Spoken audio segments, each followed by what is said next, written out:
Bonjour mes amis, mon nom est Yves Tremblay, je suis professeur à la faculté de médecine de l'Université Laval. J'en profite d'emblée pour vous souhaiter à tous une très bonne année, de la santé, de la paix, de la sérénité, du bonheur et un éloignement de nos voisins du Sud pour nous en Amérique. Aujourd'hui, on a un format un petit peu particulier, c'est un format interview et j'ai le plaisir pour faire ça avec moi d'accueillir Monsieur Mathieu Barlet. Monsieur Barlet est responsable de projet au département prospection, veille et montage de l'AUF, donc l'Agence universitaire de la francophonie. Et pour faire la petite histoire, c'est que à l'automne, on a été invité avec l'AUF et d'autres partenaires, Mathieu va vous en parler plus, à collaborer à un projet multicentrique et multipays. Et croyez-moi, ça prend de l'expérience pour faire ça. Et Mathieu a conduit ça d'une main de maître, ce qui nous a donné l'idée de l'inviter pour qu'il nous donne ses secrets, pour que peut-être pas qu'on puisse le faire aussi bien que lui, mais qu'au moins, en tout cas, on puisse avoir une base pour réaliser l'ampleur de ces projets-là et la complexité à les monter. Donc aujourd'hui, le titre de notre conférence, c'est Comment monter un projet multicentrique et multipays. Et sans plus tarder, je laisse la parole à Étienne. Je vais partager l'écran. Étienne, la parole est à toi. Oui, Mathieu, on est très heureux de t'accueillir et euh, on va te donner d'emblée la parole parce que tu as prévu un programme que je n'ai pas. Je suis en train de chercher sur moi. Ah ben voilà les diapositives, c'est parfait. Nous t'écoutons, Mathieu.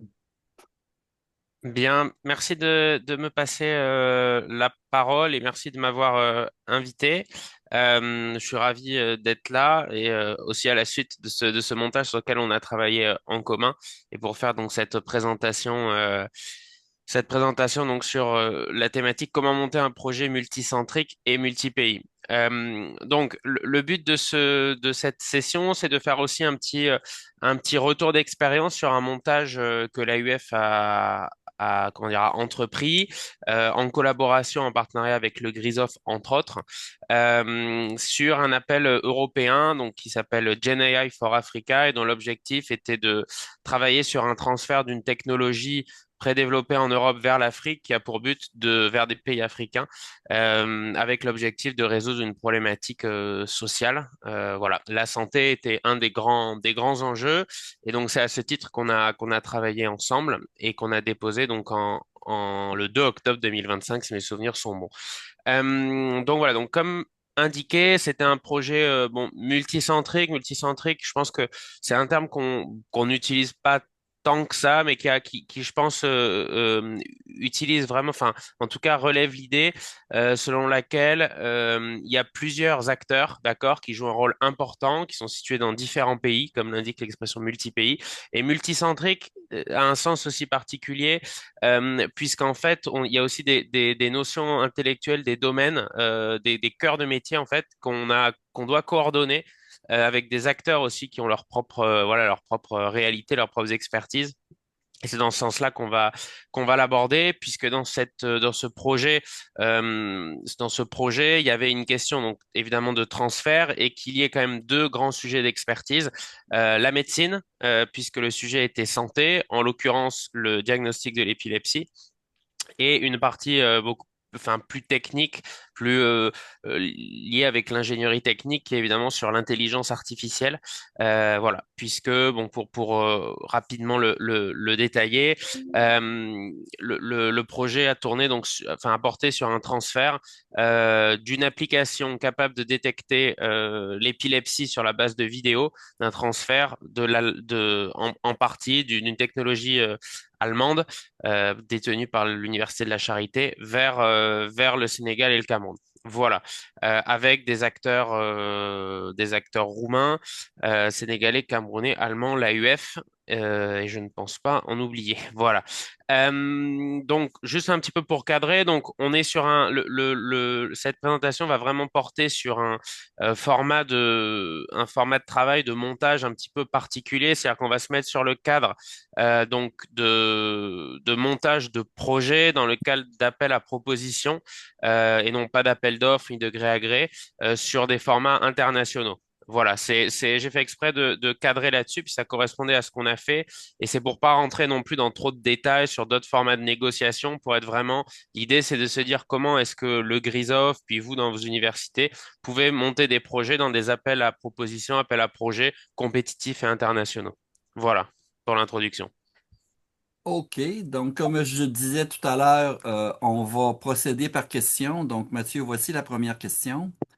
Comment une organisation se crée-t-elle des opportunités en termes de financement de projets?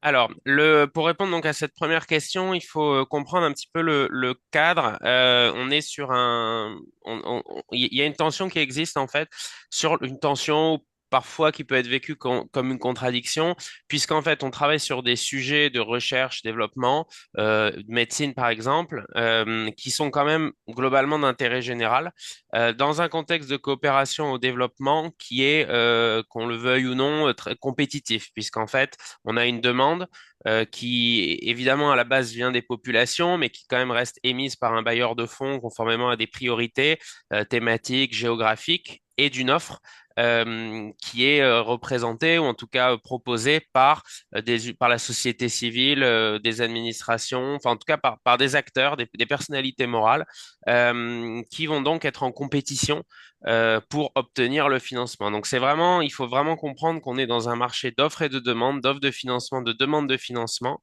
avec une notion très importante qui est donc la concurrence, puisque pour un même sujet, on va se retrouver confronté ou en tout cas en compétition avec d'autres organisations.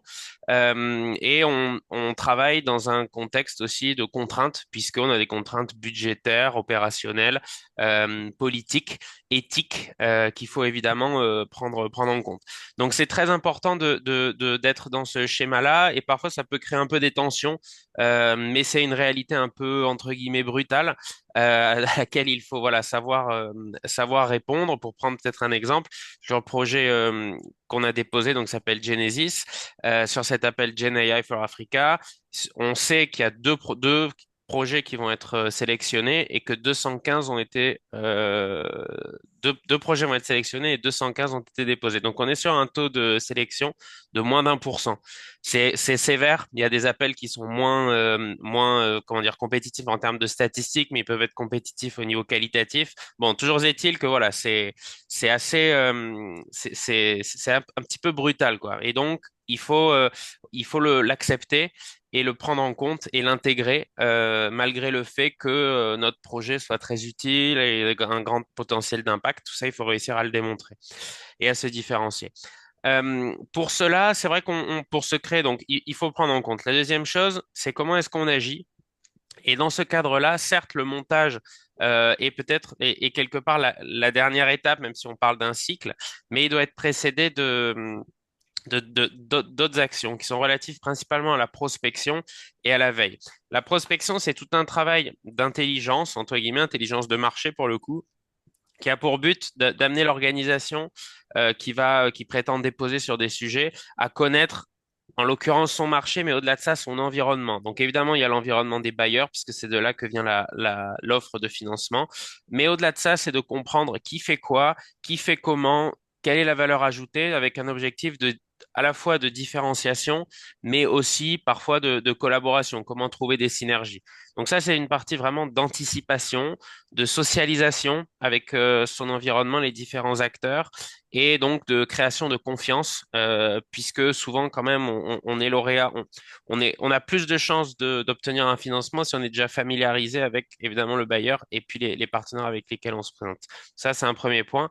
Et après, il y a une partie donc de veille qui est le suivi en temps réel des publications d'appels. Donc ça, c'est un travail qui se fait quotidiennement et qui a pour but d'améliorer la réactivité et d'optimiser du temps, d'optimiser puisqu'on sait ce qui se passe, on sait ce qui est publié. Et c'est l'occasion voilà, de travailler ou d'anticiper aussi la formalisation de certains partenariats. Donc on comprend bien que ces deux phases, en fait, nous permettent d'avoir l'information et tout le bagage nécessaire en termes de connaissance du marché pour que saisir l'opportunité du montage et se dire, voilà, on a les informations qu'il faut, on va pouvoir se positionner et monter un projet. Donc c'est un cycle en fait, puisque derrière tout ça, il y a quand même un travail un petit peu entre guillemets rétroactif, qui est de dire une fois qu'on a fait la prospection, donc on sait ce qui se passe, on sait quel appel va sortir. L'appel sort, on monte le projet et à l'issue du projet, on voit ce qui a marché, ce qui n'a pas marché. On voit quel projet a été retenu, quelle problématique est passée. Bon, et toutes ces informations-là viennent nourrir aussi la prospection. Donc c'est une boucle comme ça. Et bon, à l'AUF, on a un département auquel j'appartiens, qui est donc le département prospection, veille, montage, et qui a pour but de voilà de garder la cohérence à ce niveau-là. Yves, est-ce que tu peux passer la slide suivante, s'il te plaît? Juste peut-être en précision, comment dans les questions qu'on avait un petit peu prédéfinies, il y avait la question comment est-ce qu'on se tient informé des appels qui sortent. Alors sur la partie prospect, évidemment, si on parle vraiment en partie prospection, ben, les différentes discussions avec les bailleurs de fonds, toute la consultation de la documentation, la participation à des réunions avec les bailleurs qui donnent des informations sur les calendriers, les thématiques, qui publient aussi des documents officiels nous permettent déjà d'avoir une bonne idée, une matrice, d'autant plus que c'est souvent redondant, pas toujours, mais souvent. Et après, en termes de veille, eh ben, on a accès à plusieurs plateformes qui recensent les appels. Alors, ça peut être les plateformes directement des bailleurs, mais ça peut être aussi des plateformes qui agglomèrent, qui centralisent toute cette information. D'accord? C'est le cas d'Assorties, de Development Aid, de Funds for NGOs, Coordination Sud. Il y en a plusieurs, mais qui vont de toute façon ramènent toujours vers les sites du bailleur en question. Et donc, il faut se familiariser avec ces plateformes-là. Les plateformes qui agglomèrent sont payantes la plupart du temps. Mais bon, c'est toujours le même type d'information. Là, j'ai mis volontairement donc l'appel, une capture d'écran de la plateforme qu'on utilise pour les financements européens qui évidemment aujourd'hui, compte tenu du retrait américain, etc., reste quand même une plateforme de référence, puisque l'Union européenne va devenir le premier bailleur de fonds, sauf erreur de ma part, sur coopération et développement. Et donc voilà, vous voyez l'appel GenAI for Africa auquel on a répondu. Et donc quand on clique dessus, après, on arrive sur le portail où il y a toutes les informations, tous les textes de référence, ce qui est attendu et l'espace de dépôt. Je ne rentre pas dans le détail parce que bon, je pense que c'est aussi à chacun de circuler. C'est des outils qu'il faut s'approprier. Voilà.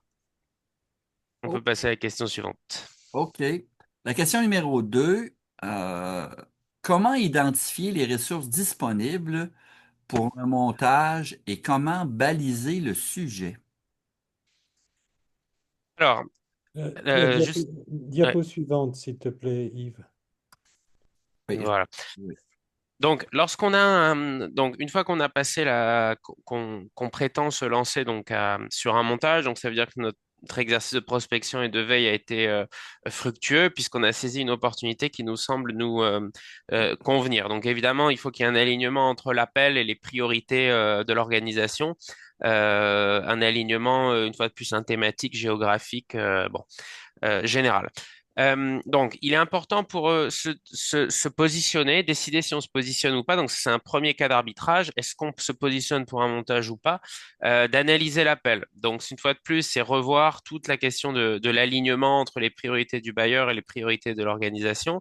Mais au-delà des priorités, il est important que ce soit sur un projet ou sur un montage, on travaille à partir de ressources, d'accord, qu'on essaie de capter, de coordonner et d'optimiser pour arriver à un résultat. D'accord? Donc le montage est quelque part un pré-projet. Et pour ça, il est important que l'organisation cartographie ces différentes les ressources qu'elle a à sa disposition. Donc quand j'entends des ressources, ce que j'entends par ressources, c'est l'expertise disponible, les ressources voilà en termes d'expertise bibliographique, les partenaires, le réseau, les infrastructures disponibles, les compétences de montage, le temps, la proximité avec des parties parties prenantes clés, les aspects transversaux, tous ces points-là constituent des ressources. Et donc, ça nous donne une carte. Oui, pardon. Ça nous donne une cartographie, bon, enfin, plus mentale ou réelle, peu importe, de l'ensemble des ressources disponibles.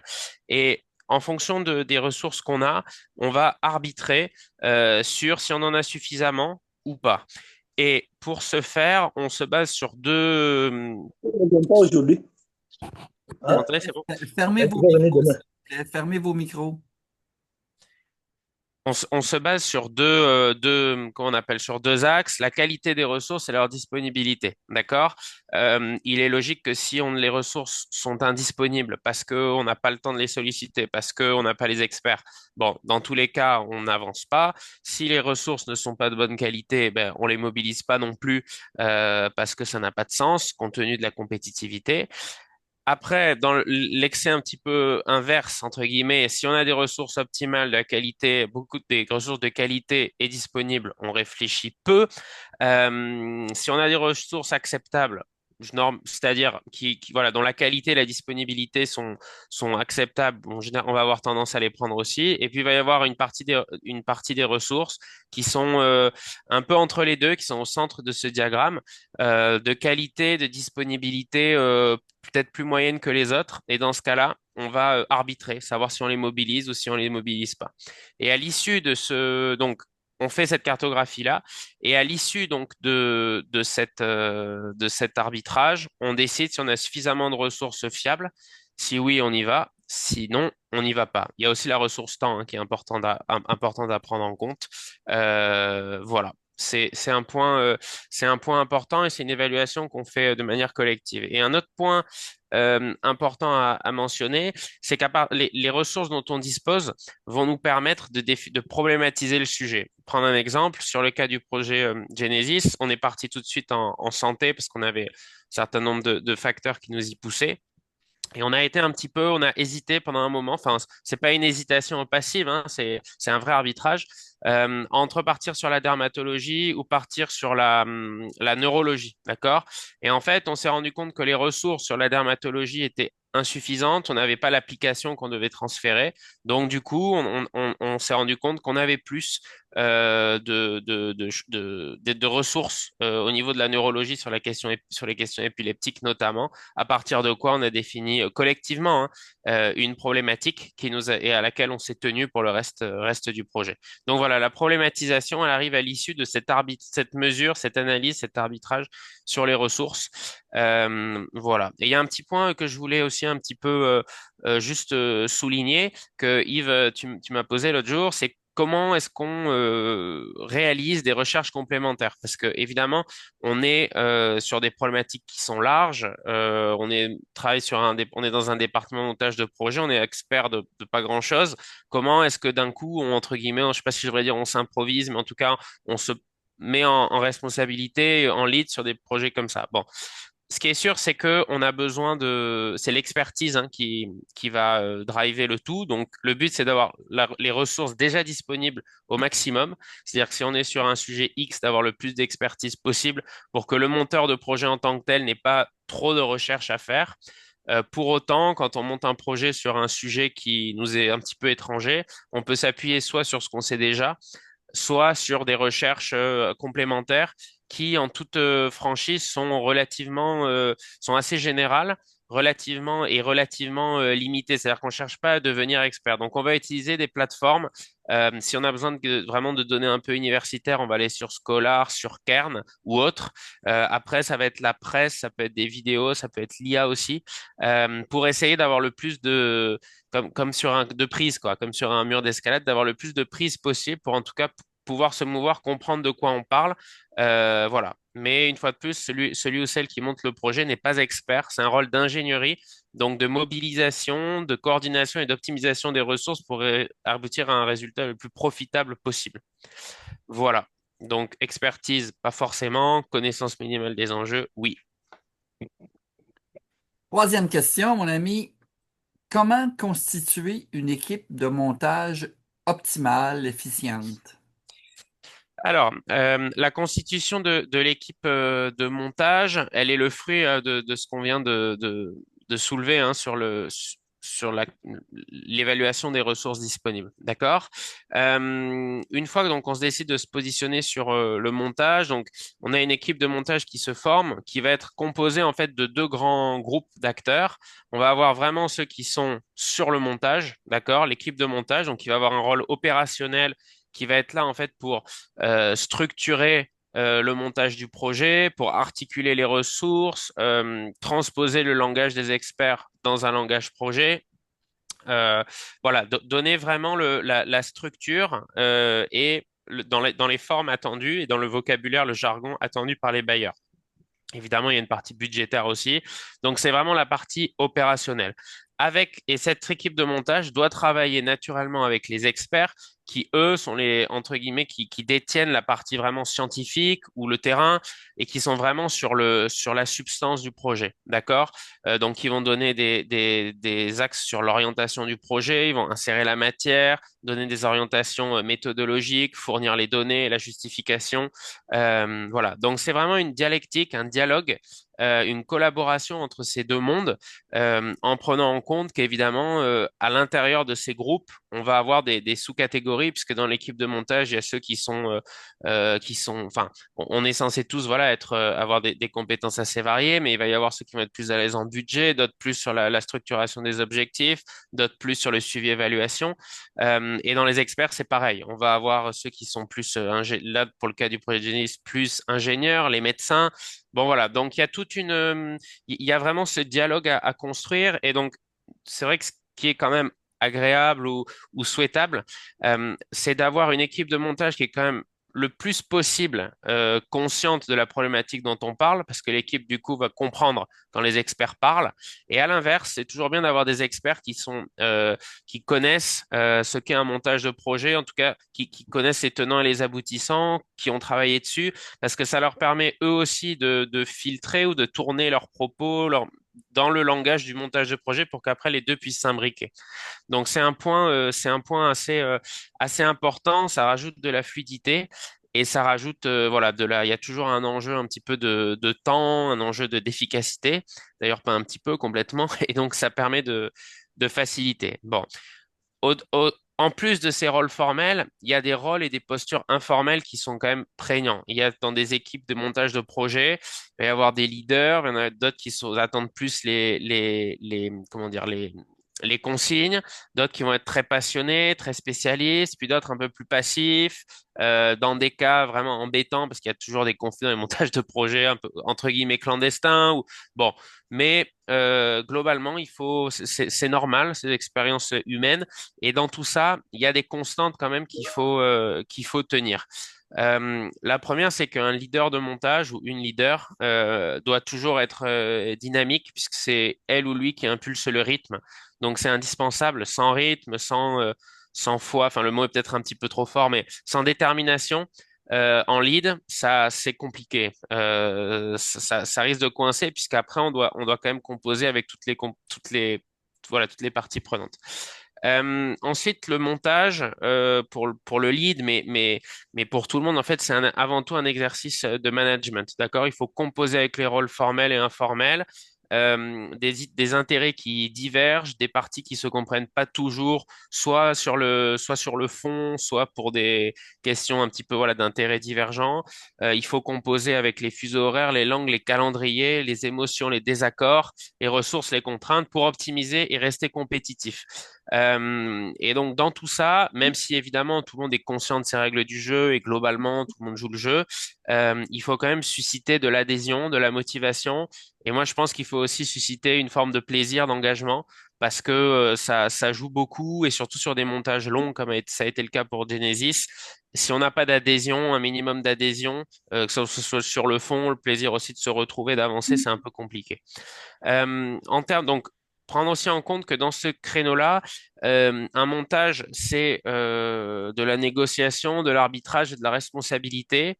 C'est évolutif, donc on prévoit des choses telles qu'elles devraient se passer. Un tel, il va rédiger ça en temps, enfin, en un nombre en X jours. Euh, il va parler de ça, cette organisation va faire comme ça, ils vont échanger, puis ça va donner. Mais en fait, ça se passe rarement comme ça. Il y a toujours beaucoup de petits ajustements qu'il faut faire, des obstacles à contourner, parce qu'on se rend compte qu'il y a un élément du cahier des charges qu'on n'avait pas pris en compte, qu'on n'avait pas pris à la mesure suffisante. Et donc tout ça, il faut le jouer en prenant en compte qu'il y a des sujets qui vont être très cruciaux dans la mise en œuvre, le budget, la répartition des rôles, et d'autres sujets qui vont être plutôt désertés. Le système suivi-évaluation, des, des, des, des, des points comme ça où on se retrouve un peu plus seul, alors qu'à d'autres moments, tout le monde va être beaucoup plus concerné. Bon, tout ça, il faut le gérer aussi en prévoyant et en temporisant. Et donc, le but, c'est toute personne, toute organisation qui monte un projet pilote, anticipe les difficultés, prépare des scénarios, négocie, fixe des paramètres, le plus de bornes possible pour qu'on avance de manière coordonnée. Et je devrais pas dire malgré, mais en tenant compte des différences qu'il y a, parce qu'en fait, souvent, ces différences peuvent être un peu parfois bloquantes, mais souvent, c'est aussi la valeur ajoutée d'un projet. C'est pour ça qu'on est dans des projets voilà, multi-pays, multicentriques, c'est aussi pour agréger ses savoirs et ses aptitudes. Et donc, un monteur de projet doit voilà, avoir l'œil pour savoir sur qui compter, sur quel volet, quel langage il tient avec qui. Parfois, c'est formel, parfois, c'est informel. Voilà, il faut être très, il faut adapter sa manière de faire, sa manière de voir, sa manière de communiquer en fonction pour essayer de tirer le plus profit et être sur la bonne longueur d'onde avec la partie prenante concernée. Voilà. Et dernier point, le monteur du projet, c'est celui quand ça n'avance pas pour une raison X, Y, qui a plus le temps, qui a plus le choix, qui, qui s'y colle. Donc, il faut aussi être prêt, pas seul, hein, quand je dis le monteur, c'est aussi l'équipe, hein, à se dire, voilà, il nous reste X jours, ça n'avance pas à ce niveau-là. Ça peut être un problème de compétence, ça peut être un problème de disponibilité. Bon, ben, j'y vais, quoi. Il faut y aller. Et donc, il faut l'assumer. Mais bon, ça fait partie du travail.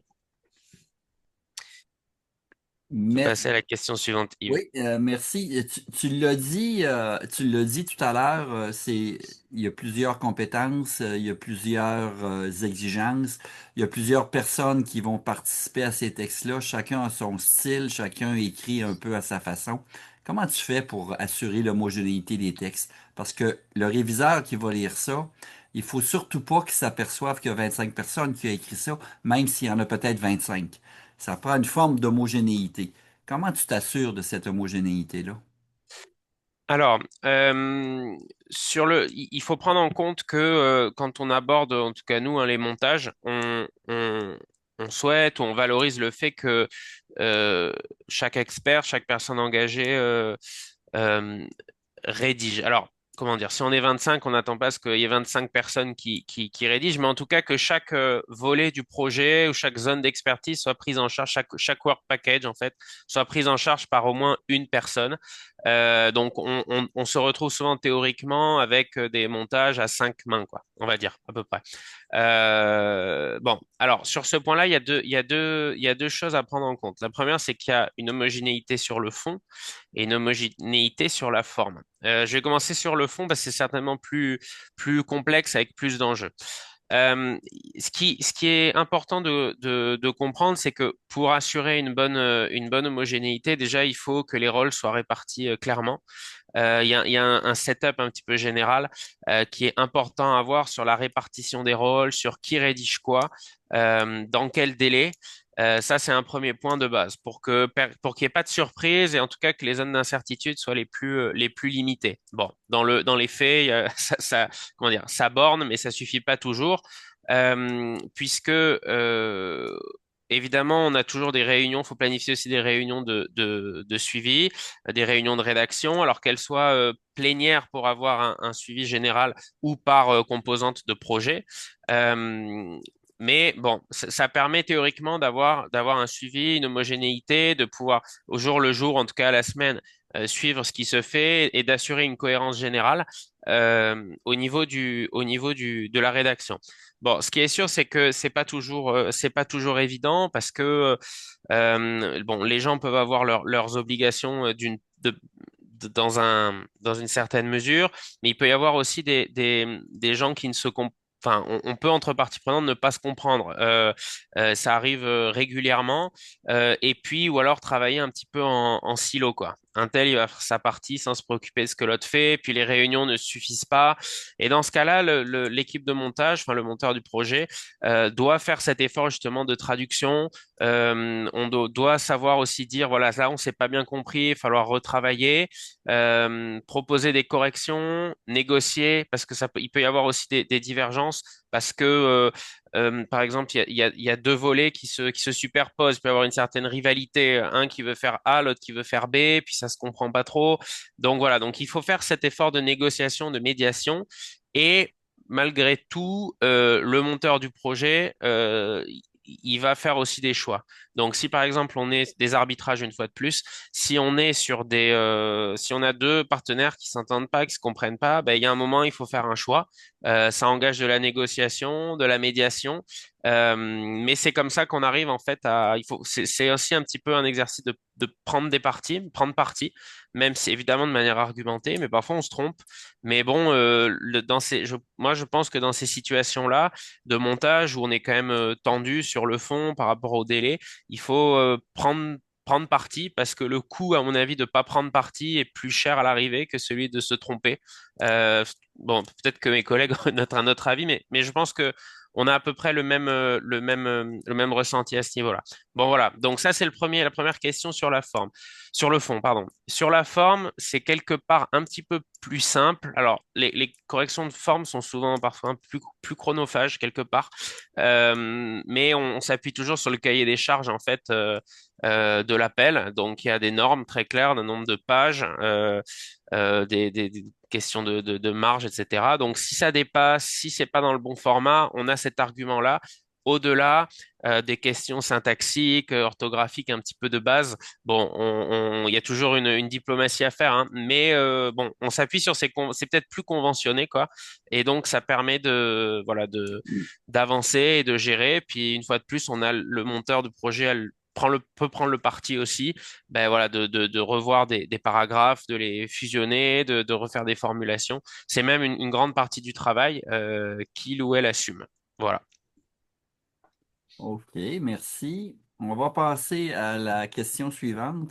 Naturellement, dans ce type d'équipe-là, tu l'as laissé sous-entendre tout à l'heure, il y en a qui peuvent soit perdre confiance ou carrément décider qu'ils collaborent plus puis ils s'en vont. Qu'est-ce que tu fais dans ces cas-là? Alors, il y a plusieurs cas. À mon sens, il y a deux cas. Il y a un cas donc qui sont non problématiques et un cas en cas de désaccord conflit, c'est un petit peu plus, on va dire, pas embêtant, mais plus sérieux. Sur les non problématiques, ce que j'entends par non problématique, c'est que dans un montage, c'est comme on le voit, c'est un circuit qui va de la veille quelque part jusqu'au dépôt du projet qui prend parfois 3, 4 mois. Et on garde des possibilités. On est face à ces périodes-là, c'est un petit peu, c'est une suite en fait de crossroads, de croisements en fait. On prend des croisements tout le temps. Je vais prendre un exemple très très très clair. Dans le montage du projet, on s'est gardé, comme je dis tout à l'heure, la possibilité d'aller soit sur la dermatologie, soit sur la neurologie, donc sur prévention de l'épilepsie. On s'est retrouvé, on a eu des experts qui nous ont aidés en dermato et ceux qui nous ont aidés en neuro. Bon, il se trouve qu'à partir du moment où on a fait l'évaluation des ressources disponibles, quand on est parti sur la neurologie, ben, ceux qui étaient experts en dermatologie, ben, n'avaient plus leur place à part entière dans le montage. C'est pas conflictuel, c'est juste que leur rôle était sur ce créneau-là du montage. Ils vont pas jusqu'au bout, c'est pas problématique. Tout le monde le comprend et c'est bien aussi parce que quelque part on a créé une relation et sur un autre appel, on sait sur qui compter, ça s'est bien passé. Donc voilà, c'est quelque part la vie normale aussi des projets. Lorsque c'est un petit peu plus sérieux, ça va être sur du désaccord, du conflit. Sur ce point-là, il faut, je pense, quand on part sur un montage de projet, qui plus est avec des organisations qu'on ne connaît pas, c'est un peu comme quand on fait des affaires aussi avec du commerce. On a des chances, c'est même normal à un certain point de ne pas se comprendre à certains moments, d'avoir des désaccords, voire des conflits qui montent un petit peu on va dire, en pression. Euh, donc, il y a un premier point, c'est qu'il y a des sujets, des cycles et des périodes qui sont propices à la conflictualité. Donc là, je remercie Denitsa qui m'a éclairé sur donc le cycle de Tuckman qui indique que quand il y a des formations d'équipe, d'accord, comme c'est le cas pour un montage de projet, il y a une phase après la formation qui est de storming, donc où les tensions, où l'équipe ne se comprend pas bien, d'accord? Et c'est là qu'apparaissent des tensions, des incompréhensions. Donc ça, c'est déjà un petit peu quelque chose de structurel qu'il faut prendre en compte avant justement si vous voulez, de se calibrer, de se comprendre, de performer et aussi de se laisser partir. Donc voilà, donc sur cette période-là, il faut qu'elle soit voilà, il faut pas s'en surprendre, il faut pas la redouter, il faut pas la contourner, ça fait partie du jeu. Ensuite, il y a des sujets qui sont évidemment des périodes qui sont toujours plus tendues que les autres. Quand on aborde un budget et que on est 15 organisations et que voilà, il n'y a pas que lorsqu'on fait le ratio, voilà, il y a des organisations qui vont avoir plus, moins, c'est toujours un peu compliqué. Quand il y a des rôles, quand il y a des organisations qui sont sur des volets un petit peu adjacents, il peut y avoir des tendances d'organisation qui essaient de prendre le pas sur l'autre. Bon, des intérêts divergents et tout ça, il faut le gérer, le négocier. Donc ça, on essaie de l'anticiper, les arguments, on essaie de les avoir, on les discute aussi avant les réunions pour que si un tel argument arrive, on soit prêt à y répondre et on soit prêt à désamorcer pour éviter que ça parte complètement en vrille, ce qui est relativement rare. C'est relativement rare aussi parce que la menace de quitter ou l'expression d'un désaccord, c'est souvent plus un signal d'alarme sur un sujet sur un sujet sensible pour une organisation que la volonté réelle de quitter le consortium. D'accord? Je pense, aussi pareil dans le commerce, quand on menace de se retirer d'un contrat après avoir travaillé longtemps dessus, c'est bon, c'est rarement l'idée première, la volonté première de partir. Donc, il y a une négociation à avoir, plus ou moins musclée en fonction du degré de désaccord et de l'engagement de la partie prenante, de sa place dans le consortium. Mais voilà, il faut aussi savoir l'assumer, se parler. Et généralement, on trouve des solutions. Moi, j'ai tendance à penser que plus la négociation arrive tard, après beaucoup de boulot engagé, moins l'acteur qui dit qu'il va partir risque de partir. Mais bon, il vaut toujours mieux discuter et négocier que prendre des risques. Bon, toutefois, ça arrive que des organisations quittent.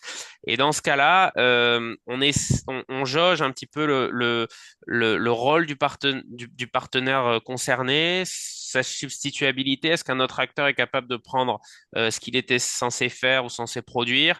Et aussi un petit peu le rapport de force. C'est-à-dire que si on a une organisation qui est impliquée pour un aspect un petit peu, je ne devrais pas dire ce terme-là, mais un petit peu périphérique du projet, on va pas avoir le même enfin voilà, on va peut-être engager moins de temps, d'efforts de négociation si cette organisation menace de partir qu'un pilier du projet, quoi. Donc voilà, donc une fois de plus, c'est de l'arbitrage et de la négociation. Et puis bon, j'ai moins d'expérience que mes collègues, mais bon, globalement, les choses fonctionnent. Voilà. Merci. Tu l'as un petit peu abordé au cours de ton exposé depuis le début, mais je trouvais important qu'on ait cette question-là spécifique. Quel rôle pour l'équipe du monteur de projet? Alors, pour moi, c'est un rôle essentiel dans le sens où finalement le leader du montage qui manage en fait un consortium le fait au nom d'une organisation et le fait aussi dans son cadre hiérarchique, d'accord? Moi, je fais partie d'un département qui est donc dirigé par Roxana et évidemment, je suis pas, comment dire, je suis pas, enfin, je suis redevable des efforts que je produis et aussi des orientations qui sont à prendre. Donc, je pense que quand on a, donc, je suis manager moi-même et je j'ai pas une latitude et tant mieux d'ailleurs pour prendre toutes les décisions relatives au projet. Évidemment, il y a des décisions avec grand impact et d'autres qui sont un petit peu plus micro. Et puis, bon, enfin, il y a de la fluidité dans tout ça. Mais en tout cas, l'équipe autour du monteur du projet est vraiment importante puisque le monteur de projet, c'est quelque part la face émergée de l'iceberg, la figure de l'organisation. Mais voilà, il est au milieu de son équipe et aligné avec le reste de l'organisation. Et pour moi, il y a plusieurs rôles peut-être plus concrètement, qui sont à prendre en compte. Le premier, c'est, bon, comme je disais, le suivi et la redevabilité. Le fait d'être au milieu d'une équipe, soit par rapport euh, à ma supérieure ou à mes collègues, c'est de vérifier que le montage suit bien ses bornes. En gros, de pas laisser s'il y a un problème, si ça n'avance pas, s'il y a voilà, un problème dans le montage, de pas le laisser pourrir et de vérifier que tout avance. Et s'il y a un retard, de prendre des mesures correctives ou de réadapter. Voilà. Donc ça permet d'avoir une fois de plus un dialogue, une dialectique pour suivre ces processus qui sont longs et qui sont risqués en fait en termes d'organisation. Il y a 1000 raisons pour lesquelles un montage peut échouer ou peut voilà ralentir. Et donc ça, c'est un premier point. Ensuite, il y a un autre point important, c'est les apports techniques, d'accord? Quand on est un leader, enfin quand on lead un montage de projet, on n'a pas il y a toujours des sujets dans un montage avec lesquels on est plus à l'aise. Ça peut être le budget, ça peut être la formulation des objectifs, le suivi évaluation, l'éthique, le genre. Voilà, les projets, c'est une multitude de composantes et c'est toujours bien d'être. En fait, on travaille toujours à plusieurs, hein, vous l'avez vu. C'est toujours bien d'avoir ses collègues. Celui qui allait sur le budget, il vient à certains moments et ça permet, voilà, d'avoir le, le, le plus de compétences possible sur les créneaux, sur les différents volets. Donc ça, c'est un point très important. Qui est lié aussi avec la question du renfort. Si on a par exemple des difficultés, des coups de mou, eh ben il y a des moments où qu'on est en retard, ou qu'on n'arrive pas à faire quelque chose, puisque techniquement un budget notamment, ben c'est toujours bien d'avoir voilà ses collègues qui viennent en renfort à un moment où il y a besoin. Ou une négociation houleuse, on s'en sort pas, bon. On passe la main ou on collabore, on se présente à deux pour négocier. Ça, c'est très important. Autre point essentiel, donc comme je disais, c'est un montage, c'est une somme ou une suite d'arbitrage, d'orientation, plus ou moins structurante, plus ou moins critique. Et donc pour ça, évidemment, que la personne en lead du montage de projet prend pas les décisions seule. Elle a un rôle évidemment d'orienter les prises de décision à partir voilà, comme on est en contact avec les experts, on doit aussi filtrer l'information pour que notre manager puisse prendre les bonnes décisions. Pour reprendre le cas entre la neuro et la dermato, ben voilà, on en a discuté. Moi, j'ai fait valoir bon, Roxane a participé aussi, hein, mais les avis pour l'un, les avis pour l'autre, et puis on arbitre, et puis la décision est prise comme ça collectivement. Et enfin, il y a une question de management qui me semble très importante, c'est que c'est des exercices y compris pour la personne qui monte le projet, qui sont très exigeants et il faut aller chercher un peu plus loin. Il faut être guidé pour aller chercher toujours un peu plus, pour être le plus compétitif possible. Et donc ça, c'est tout le rôle du management et le fait d'être dans une équipe et d'être managé, ça permet d'être orienté. Moi, j'ai eu des questions par moment. Est-ce que je ferais comme ci, comme ça? Là, je pense que je fais une mauvaise route. T'en penses quoi? Et ou des suggestions. Tel partenaire, on va lui proposer ça, tout ça. Et ça permet du coup d'aller au mieux, quoi, au plus haut. Merci. Allons à la dernière question. OK. Lorsque tu as tout fait ça, puis que tu as réussi ou que tu as échoué, peu importe, quels sont les enseignements que tu tires d'un montage du projet? À plus forte raison, si ça n'a pas marché comme tu pensais. Alors, je pense qu'il y a une première, pour cette question, un peu question conclusion, je pense qu'il y a plusieurs choses à discuter. La première, c'est la notion de réussite d'échec, compte tenu de la forte sélectivité, enfin, compétitivité dans les compétitions dans les projets. C'est difficile sur un projet de se dire je l'ai eu, j'ai réussi, je l'ai pas eu, j'ai échoué. Donc il faut être un petit peu plus mesuré.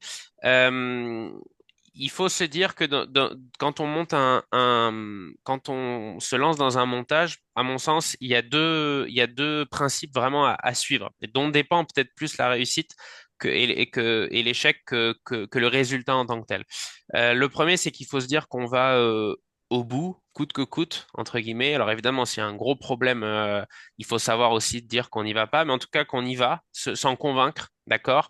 Ne pas se laisser de porte de sortie entre-temps, parce que sinon on la prendra, parce que c'est pas simple. Et de se dire que malgré les contraintes, on va être au maximum de nos capacités. Quand j'entends capacité, c'est compétences techniques, enfin, c'est au sens large, hein, managérial, parfois aussi émotionnel, pour essayer de remporter remporter l'appel. Moi, je pense qu'il faut toujours que ça reste l'objectif et que même si on a 1% de chance de réussite, on y va pour le remporter. Ça, c'est les deux choses. Et je pense que la réussite, déjà, une bonne partie de la réussite repose sur ces deux un peu professions de foi. Évidemment, comment on appelle, le résultat est le meilleur juge, hein. Si on a le projet, on a le projet. Mais on peut avoir le projet aussi en s'étant planté sur certains aspects du montage. Donc, bon, c'est assez, voilà, à nuancer. Bon, toujours est-il que j'ai trouvé en conclusion intéressant de faire une comparaison quand même avec le sport de haut niveau. Non pas qu'on soit des sportifs de haut niveau, je pense que c'est pas comparable, mais en termes un petit peu de mindset, euh, les montages de projets, c'est des exercices qui demandent de la répétition, de la technique et du rythme et une certaine constance. Et donc, il faut engranger du volume et du feedback pour affiner sa technique, son mental, sa capacité de management et apprendre à contourner les difficultés. Et dans ce sens-là, je pense que quand on y arrive, ça reste quand même positif. Voilà. Euh, et donc, il faut aussi, en termes peut-être un petit peu plus mental, pour reprendre le ratio de réussite de sélection pour GenAI for Africa, on est à moins de 1%. Donc, il faut aussi apprendre à encaisser l'échec, enfin l'échec, le fait de ne pas gagner un projet et de le rendre positif par l'apprentissage. C'est un point qui me semble très, très important. Enfin, lorsqu'on n'a pas un projet, on positive aussi sur le fait à plusieurs niveaux.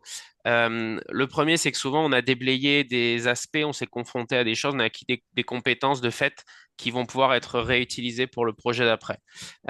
Donc ça, c'est important en termes de capitalisation. En termes humains, on s'est toujours enrichi. Preuve en est, enfin, preuve en est, je pense, avec ce webinaire. On rencontre des gens passionnés, compétents, déterminants.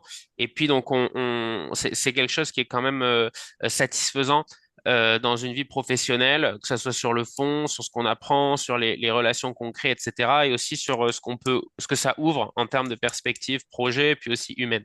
Ça, c'est important.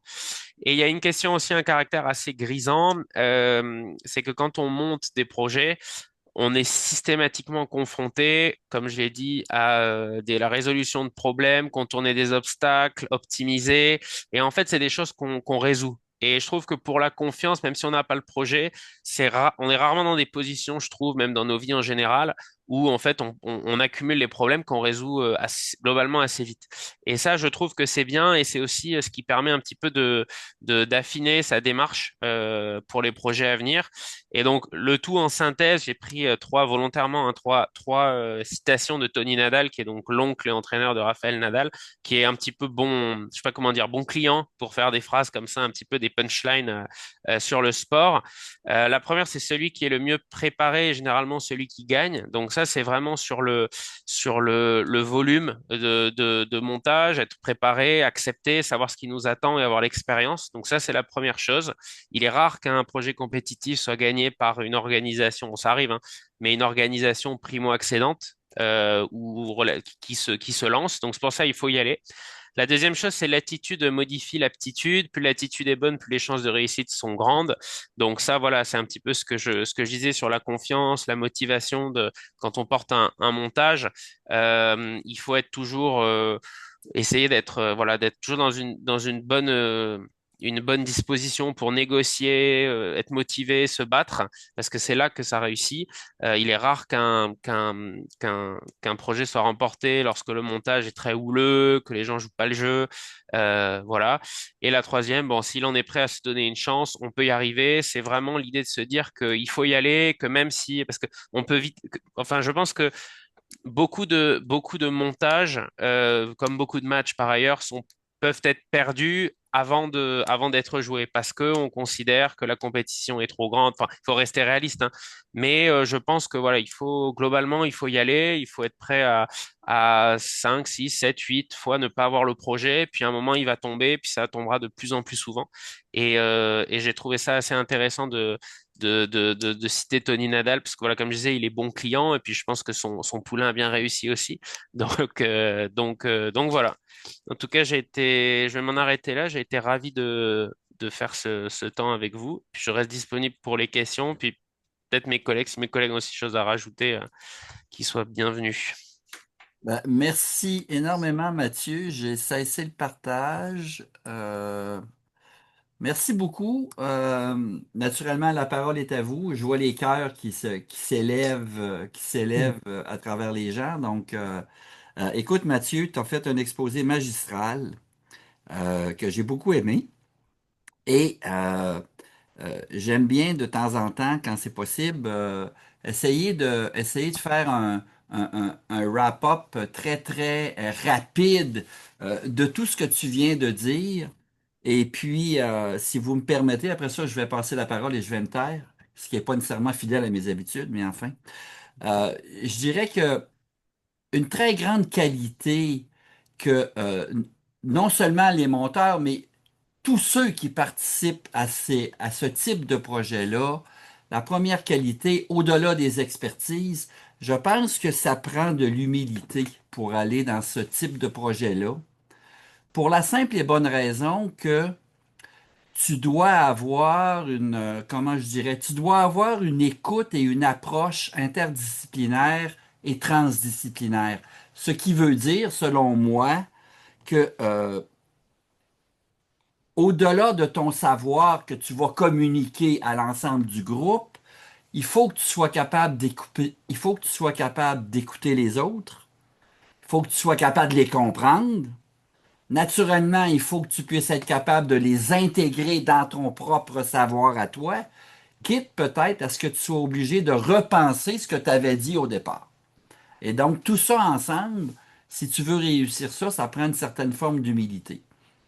Donc, voilà un peu comment est-ce que je pourrais résumer un petit peu les 50 minutes que tu viens de parler. OK, donc, je ne sais pas si tu veux commenter ça, mais sinon, Étienne a la main levée. Euh, Merci Mathieu. Quelques réflexions abruptes comme ça. J'aurais bien aimé avoir ce topo avant que l'on commence le projet qu'on a fait en commun. Parce que je dois dire que, humblement, je n'ai jamais entendu d'exposé de ce genre. Alors, je me dis aussi que si tu nous avais fait cet exposé avant, peut-être que j'aurais dit oui, enfin tout ça, bon, on verra bien en cours de route, c'est peut-être pas important, etc. C'est-à-dire, j'aurais peut-être pas jugé l'importance que ça pouvait avoir, toutes les rubriques. Maintenant qu'on est passé par là, on s'en rend bien compte, c'est clair. Euh, Ça, c'est la première chose. Euh, Parce que il faut bien dire, on est limité à un rôle. Moi, j'étais dans la rubrique des experts. Pas d'experts en neurologie, puisque je suis pneumologue, mais enfin, j'étais quand même dans les experts scientifiques.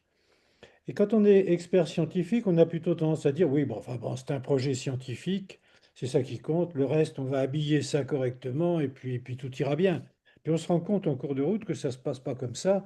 On a beau habiller, on s'aperçoit que c'est déshabillé aussi vite que c'est habillé, et que voilà, c'est pas si simple que ça, et qu'il nous manque les, comment dire, les cordons qui nous permettent d'avancer. Voilà les deux réflexions que je voulais faire. Ton micro est fermé, Mathieu. Peut-être oui sur ces points. En effet, hein, il y a ce côté. En fait, vraiment, c'est un effort de traduction, d'intermédiation, hein, entre les différentes parties prenantes pour ce que tu relevais, Yves. Et il faut, on est un peu, enfin, il y a un équilibre en fait à trouver, mais tout du long du projet et sur tous ces volets, entre sa conviction et toutes les informations qui arrivent, quoi. Il faut trouver le bon équilibre pour à la fois, parce que on peut, comme je disais, bon, les experts, puis chacun de nous, hein, avons des biais et il peut y avoir aussi des tentations d'aller plus vers un sujet parce que nous, on l'apprécie plus, parce que l'expert le vend mieux. Mais à la fois, il faut être capable de, voilà, d'intégrer l'ensemble. Et donc, c'est un vrai effort de médiation, de traduction, de filtrage aussi, enfin, dans le bon sens du terme, hein, important. Ensuite, sur l'aspect, le discours, le tenir avant, bon, en toute honnêteté, le montage, ce montage-là, moi, ça a constitué par rapport à mes expériences comme une marche aussi que j'ai franchie. Donc là, je le dis avec beaucoup d'assurance parce que j'ai ce retour-là qu'on a déposé, etc. Mais c'est aussi la preuve, quelque part, du caractère, enfin, de ce qu'on en tire, quoi, des leçons tirées et du fait que c'est vraiment en se mettant dans ces montages, même en les loupant hein, parfois, qu'on acquiert ça une certaine assurance, bon voilà, qui est remise en cause systématiquement, enfin par les faits quoi. Mais en tout cas, je pense que j'aurais pas été capable de le tenir. Et puis, je pense que avant un montage, je sais pas trop si on se serait senti de faire des recommandations à ce niveau. Et mais bon, en tout cas, c'est aussi pour ça que c'est important d'y aller pour aussi sentir ça. Et sur le dernier point, en effet, sur les cordons un petit peu là, comment est-ce qu'on on habille l'expertise ou comme ça. En fait, c'est un petit peu la question 3, c'est-à-dire que c'est une vraie dialectique qu'il doit y avoir entre l'expertise et le montage du projet et comment faire pour que tout se réponde au mieux et ne pas aller soit trop dans l'expertise, soit trop dans le montage, parce que dans tous les deux cas, on est trop abstrait et donc ça complète. Ouais. Simon, la parole est à toi. Merci beaucoup. Je voudrais remercier Mathieu pour cette belle présentation. J'ai beaucoup appris et je me rends compte quand même de la complexité de ce montage. Et ma première question, ça prend combien de temps ça? Parce que coordonner autant de thématiques et autant de d'acteurs avec des visions totalement pas disparates, mais même si l'objectif est commun, c'est pas le même corps de métier chaque fois dans la vision pourtant c'est le même projet. Deuxième question, euh, pour des équipes cliniques comme les nôtres, par exemple, qui veulent monter des choses, qui veulent avoir des grants ou des appels d'offres, est-ce que euh, l'AIF peut constituer également un partenaire conseil qui peut accompagner également dans ce genre de montage? Parce que honnêtement, nous, on fait des petits projets, mais quand ce que j'ai écouté là, je me demande combien on en fait par an, comme ça, c'est Hmm. immense. Et pour moi, ça me paraît très, très complexe.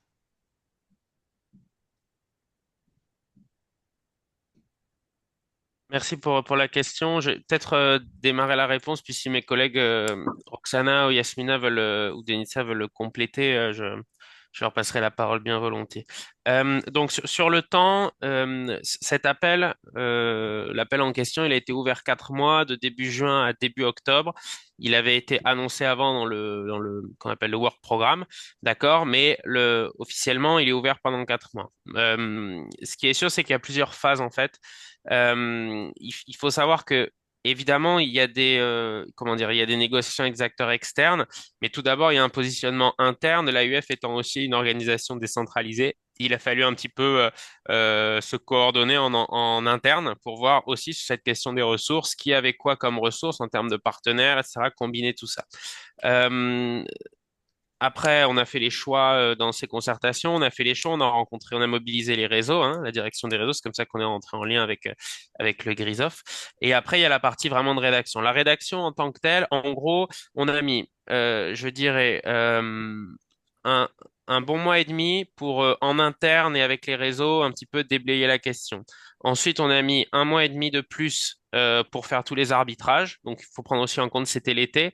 Et après, on a mis un mois, c'était limite. Il aurait pas fallu qu'il y ait moins, mais bon, on s'est donné les moyens et c'est là aussi que le rôle de l'équipe est très important. Un mois de rédaction pure et dure.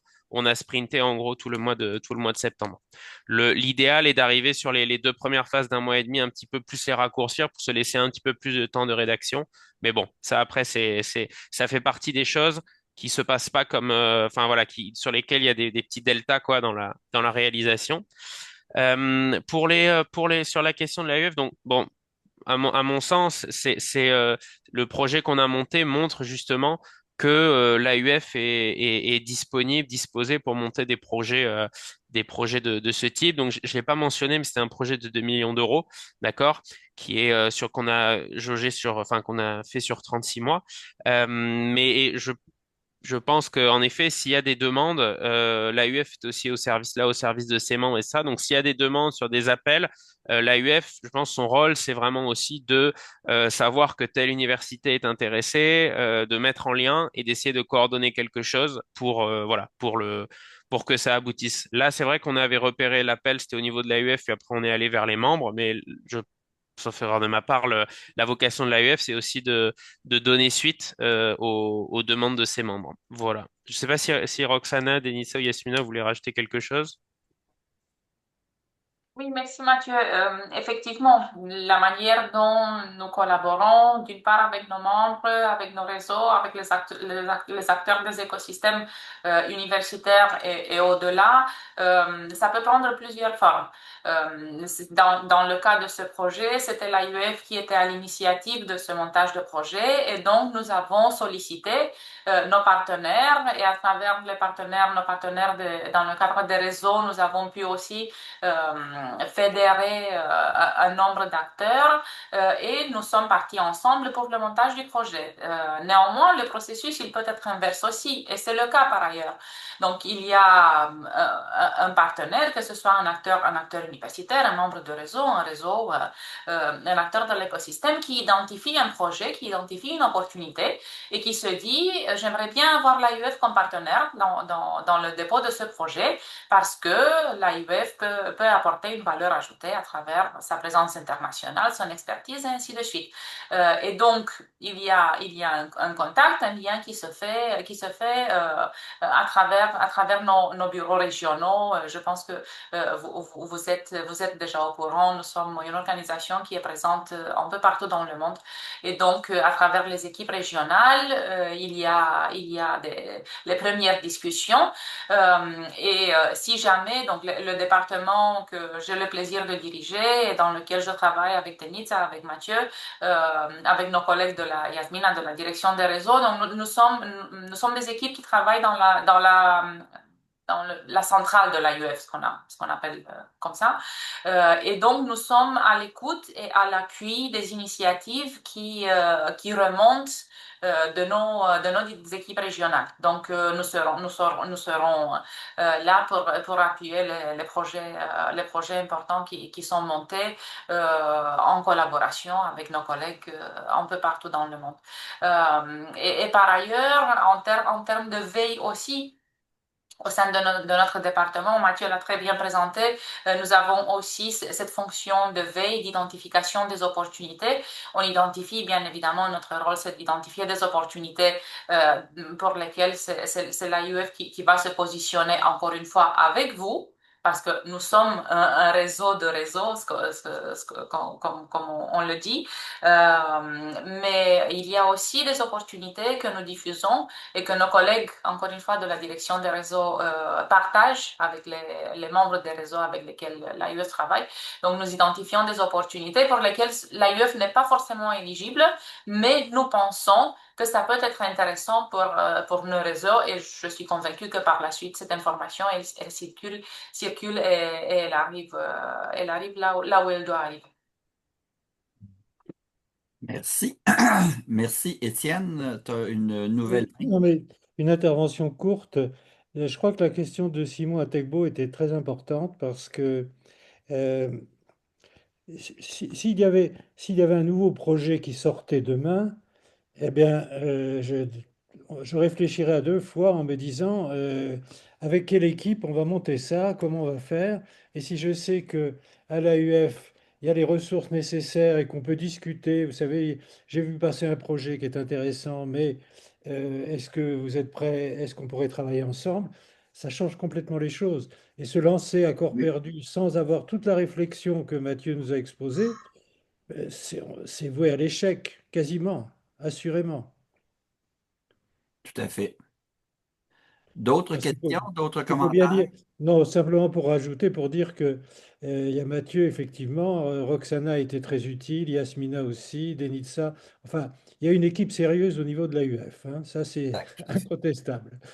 Et si je peux me permettre, il y a aussi les visages qu'on voit pas nécessairement dans les réunions, mais nous avons tout ce réseau de collègues qui travaillent dans les régions, qui étaient mobilisés pour l'identification des acteurs, mais qui ne participaient pas dans toutes les réunions.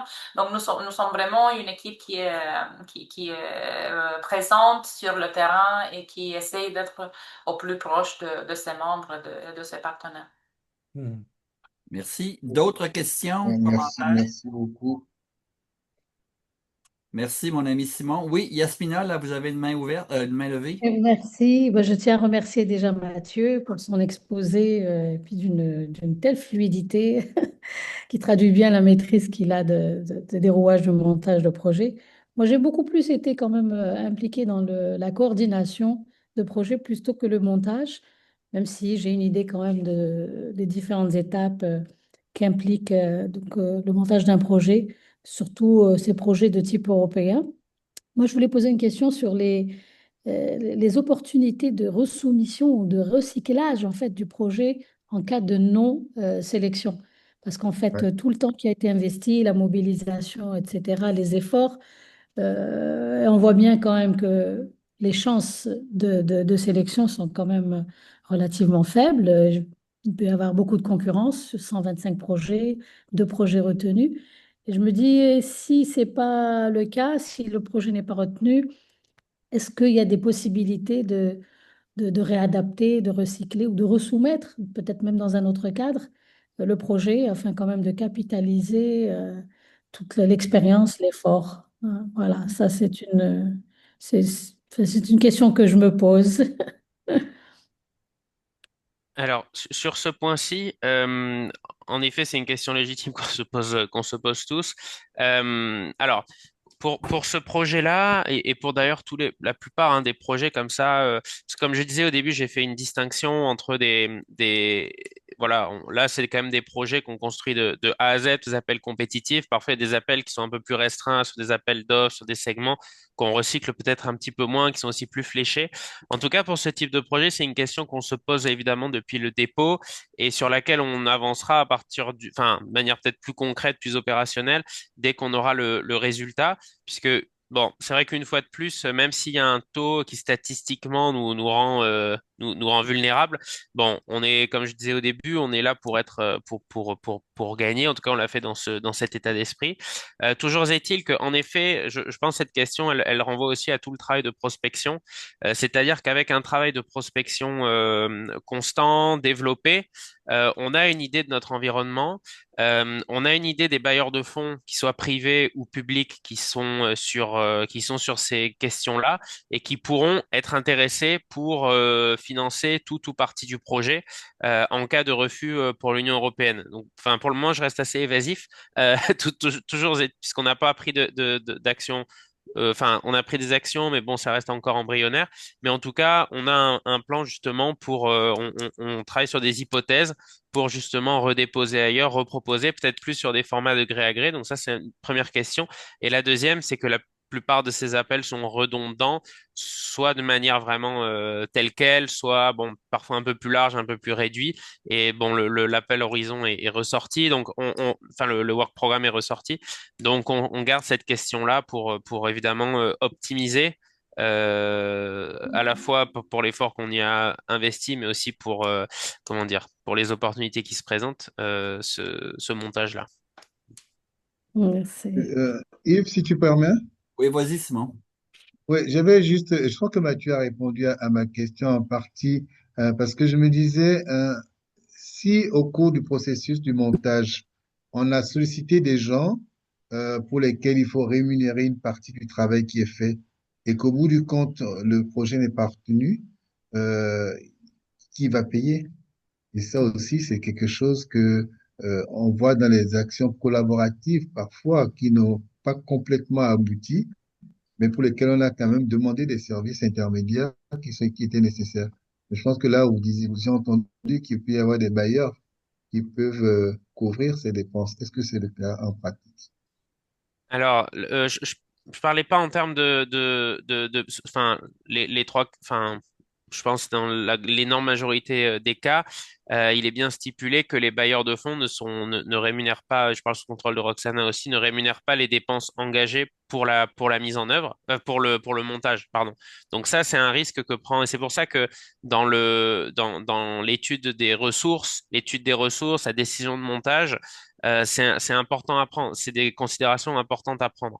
Ce que ça va coûter, que ça soit de manière directe ou indirecte, pour le montage. Parce que c'est vrai que quand on monte un programme, tout le monde se mobilise, c'est du temps où on n'est pas ailleurs, et par conséquent, ça a un coût. Et donc, c'est dans l'analyse un petit peu de risques, de ressources et d'opportunités qu'on fait au départ. Mais les bailleurs de fonds ne remboursent pas, et nous, dans notre cas, on travaille avec des organisations qui ont toutes, enfin, sur ce projet-là, qui ont toutes consenti à travailler avec ce risque-là. Évidemment, après, à partir du moment si on a le programme, c'est aussi comment dire, c'est un investissement, hein. Donc, si on a le projet, le financement, ben, elles seront rétribuées aussi, euh, voilà, dans le cadre de la mise en œuvre.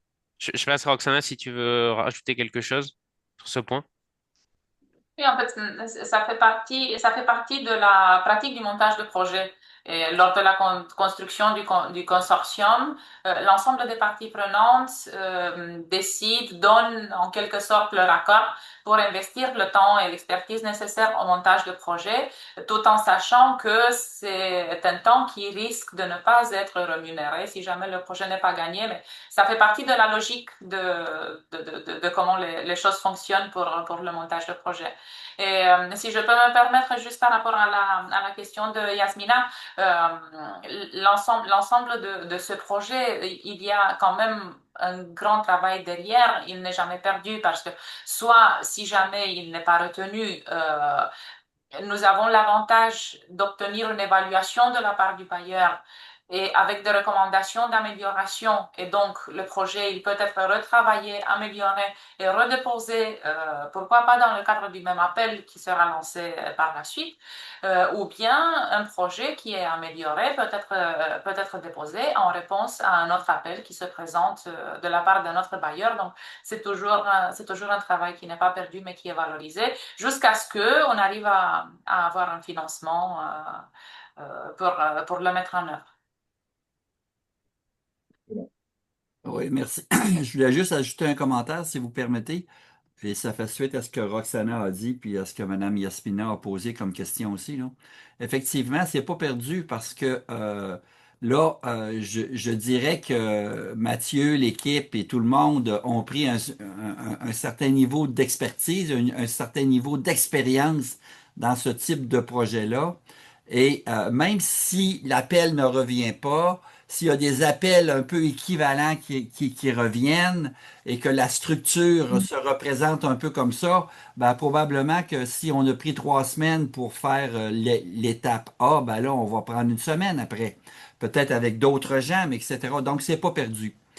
L'autre chose que je voulais dire, c'est effectivement, c'est que ceux qui ont déposé le projet vont recevoir des commentaires. Et l'erreur à faire lorsqu'on reçoit ce genre de commentaires-là, c'est de prendre ça personnel. Même si les commentaires sont durs, il faut jamais prendre ça personnel parce que sinon ça devient destructif plutôt que d'être constructif. Ça, c'est mon autre commentaire que je voulais faire. Et finalement, juste pour faire un parallèle avec chez nous, euh, lorsque des gens appliquent sur ce type de projet-là, qui origine d'appels gouvernementaux sur des projets ABC, etc., les chances que ça revienne dans le format qui a été présenté au départ, c'est un peu plus faible. Par contre, tu peux peut-être des fois récupérer ce type de projet-là pour en faire un projet beaucoup plus ciblé à l'intérieur, par exemple, d'un organisme de subvention nationale où là, le spectre est beaucoup plus large, puis tu es capable de le prendre puis de le mettre là. Ça, il y a peut-être ce type-là aussi à penser. Puis je dis ça surtout pour l'équipe d'Allemagne, je cherche le nom, de Charité, de Charity. Eux, probablement, qui pourraient reprendre ce projet-là, reprendre le lead de ça, puis aller voir un organisme allemand avec ça de subvention générale, puis aller chercher la subvention et recolliger tout le monde. Mhm. Bon, écoutez, je vois pas d'autres commentaires. Il y a plus de mains levées. Ben, écoutez, pour le mot de la fin, je vais repasser la parole à mon ami Étienne. Oui, ben, tout d'abord pour remercier Mathieu et puis toute l'équipe de l'AUF avec qui nous avons travaillé sur ce projet. Mathieu, on a quand même beaucoup travaillé, j'ai l'impression, hein. Il y avait certaines semaines, on avait 3, 4, 5 réunions, c'est pas rien quand même, hein. Euh, donc, mais ça a été très, très formateur et j'en suis très heureux. Alors, ça c'est la première chose. La deuxième chose, dans les personnes qui ont assisté à cette réunion, il y a peut-être certaines ou certains qui ne sont pas sur notre liste de diffusion du Grisov. Alors, je vous propose d'envoyer un mail à Yves ou moi de manière à ce qu'on vous ajoute si vous n'y êtes pas, parce que vous avez pu être contacté par l'un ou l'autre d'entre nous. Les conférences suivantes. Alors, la prochaine, c'est dans 15 jours, jeudi 29 janvier. C'est une professeure en génétique moléculaire et biotechnologie qui s'appelle Corinne Auger, qui est dans une unité INSERM de neurogénétique à l'université de Tours et qui va nous parler de l'épigénétique dans la tête. C'est son sujet de recherche. L'épigénétique dans la tête, ça veut dire quoi? Ça veut dire que euh, est-ce que nous sommes intelligents en tant que tels ou est-ce que nous dépendons en grande partie de la génétique que nous ont transmis nos parents? C'est en gros la question à laquelle elle devra répondre et c'est une question que tout le monde se pose. Bien entendu, ah ben oui, mais lui, il réussit parce qu'il a des parents intelligents ou inversement. Ça, c'est le jeudi 29 janvier. Ensuite, la suivante, c'est le jeudi 17 février. On aura le plaisir d'accueillir Hervé Maisonneuve, qui fait partie du groupe du Grisov. Et Hervé Maisonneuve a fourni au ministère français de la Santé, enfin de la Santé, oui, au ministère de la Santé, très récemment, le 12 janvier, il a remis un rapport sur l'information en santé, bilan des forces et des faiblesses, recommandations pour une stratégie nationale d'information et de lutte contre la désinformation en santé. C'est un rapport qui est signé de Mathieu Molimar, Dominique Costagliola et Hervé Maisonneuve. Et je crois que c'est un rapport qui pourra être utile pour nous tous, quel que soit le pays dans lequel on exerce. Voilà, eh bien écoutez, c'est le moment de vous remercier tous, de vous souhaiter une bonne fin de semaine et Mathieu, un grand merci encore une fois. Merci à vous pour Et l'invitation. Merci. Juste un mot sur l'épigénétique, juste un mot pour compléter, c'est que avec ces gènes-là, l'épigénétique sous-entend qu'on peut les modifier, que l'environnement peut les modifier. Donc, peut-on devenir plus intelligent grâce à l'épigénétique? Je ne sais pas. Sur ce, Ouais. je mets fin Je peux même rajouter, puisque tu as lancé là-dessus, je peux même rajouter que la conclusion, je peux donner la conclusion, c'est que c'est du 50-50. C'est-à-dire 50% de l'hérédité, 50% du milieu culturel et social. Alors quand c'est du 50-50, ça veut dire qu'on peut jouer soit d'un côté, soit de l'autre. C'est ça qui est quand même très positif. ouais,